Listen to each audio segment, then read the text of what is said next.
Now, see, in connection with this capillary rise, I want to discuss a very interesting phenomena. Just try to follow this phenomena. What the interesting phenomena which I am going to do, just try to follow. In the last discussion, you might have seen that when the capillary tube is dipped in the liquid rises in the capillary tube up to a certain height. My discussion is, if the tube which is dipped, that is of insufficient length. Understood? Means, suppose the length has been reduced. I have taken the capillary tube of smaller length, reduced length, insufficient length. Obviously, at the first sight, you may say, okay, then the liquid will overflow because it will rise and it will overflow. But surprisingly, the liquid will not overflow. The liquid will not overflow. Now the question, obviously, you may ask how? How it is possible that liquid will not overflow? Obviously, I just tell you, first I remind you the formula which we have just discussed, R rho G. Okay. Now, I just tell you here, T or S, surface tension can be indicated by S also, no problem. So if you want, you can indicate it by S also. I am indicating it by T. Our ascent formula is this, you can see, twice T cos theta by R rho G. Okay, now come to this figure. I want to explain, I am going to explain that if the tube is of insufficient length, then also the liquid will not overflow. But the argument should be given why liquid will not overflow. That argument I want to give. Suppose this tube is dipped in this liquid. The liquid is rising up to this level.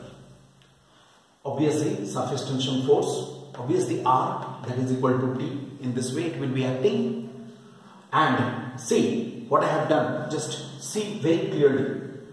Perpendicular to the wall of the tube, I have drawn a length here. This is showing the radius, and perpendicular to this tangent, I have drawn one line that is showing the radius of curvature of what? Meniscus. Capital R is here the radius of curvature of the meniscus. The meniscus which is there. It is indicating the radius of curvature of the meniscus. I hope you got my point. Capital R is the radius of curvature of the meniscus. Small r is the radius of the tube. Small r is the simple radius of the tube. Okay. If angle between these two lines is theta, then according to our geometry, you can say angle between these two lines perpendicular to these lines will also be equal to theta. I mean to say ये angle भी theta होगा. किसके किसके बीच का angle? Small और capital R के बीच का angle भी थीटा होगा. You just draw it by yourself and just realize it. Then what will happen? Can I write from the figure, can I write small r by capital R is equal to cos theta? Small r by capital R, base by hypotenuse, is equal to cos theta. So I can write here, this is okay, let it be, this much is cos theta.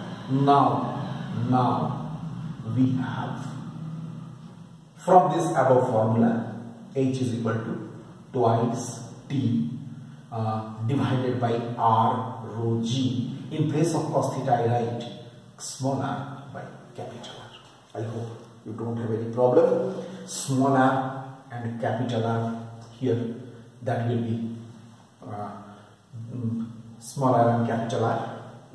Here, see, in this way I can write H into smaller cancels. here H into capital R is equal to twice T by rho into G. I hope as T, rho and G are constants. Now you will say why constants? Because for a particular liquid T and rho will be constant. Okay? For a particular liquid means surface tension and density will be constant. At a particular place you are doing the experiment, so G will also be constant. So what will happen? H into R will be a constant. A very important we can get here, a very important thing we are getting. What we are getting? अगर H का value बढ़ेगा तो R का value घटेगा, and vice versa. If H will increase, R will decrease, and vice versa. तो insufficient length अगर होगा, then what will happen? H will decrease. If the tube is of the insufficient length, less length, smaller length, then H will be less, so R will be more. मतलब क्या होगा? मतलब क्या होगा?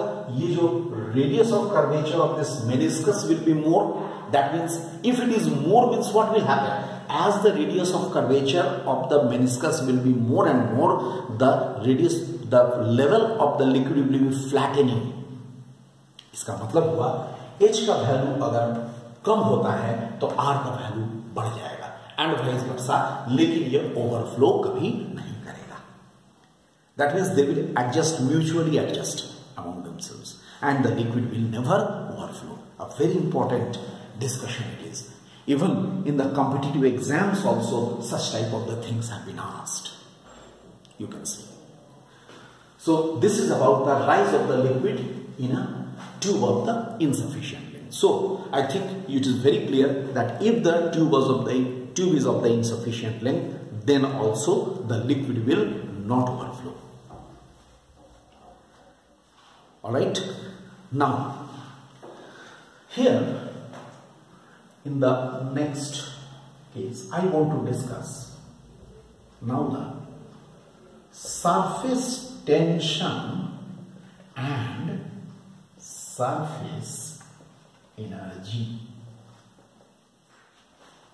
Let us now discuss the surface tension and surface energy. What is the relation between these two?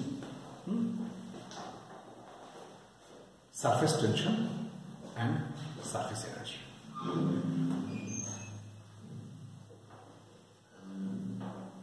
See,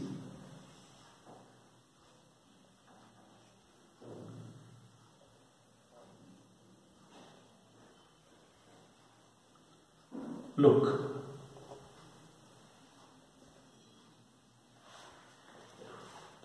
I want to discuss the relation between surface tension and surface energy. So, surface energy is a new topic for us. What happens? This is a metallic frame. Try to follow.